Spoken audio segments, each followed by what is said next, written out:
સુરતના વેસુ વિસ્તારમાં રવિવારે એર ક્વોલિટીમાં એવોર્ડ લેનાર સ્વીપર મશીનની અદ્ભુત કામગીરી જુઓ.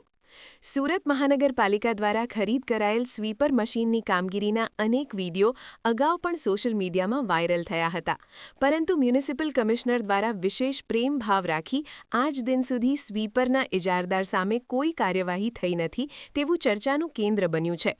એર ક્વોલિટી જ્યારે હાલમાં રાષ્ટ્રીય કક્ષાનો પ્રશ્ન બનેલ છે, ત્યારે કમિશનર દ્વારા ડુમ્મસ સી ફેઝના પ્રોજેક્ટ અને બિલ્ડરોના પ્રોજેક્ટ પર બેફામ દંડ ફટકારી સંતોષ માને છે, પરંતુ આ પ્રમાણે જ્યારે મહાનગરપાલિકાનું પોતાનું જ સ્વીપર મશીન હવાની ગુણવત્તા કેવી રીતે બગાડી રહ્યું છે, એ આપણે બધા જ જોઈ શકીએ છીએ.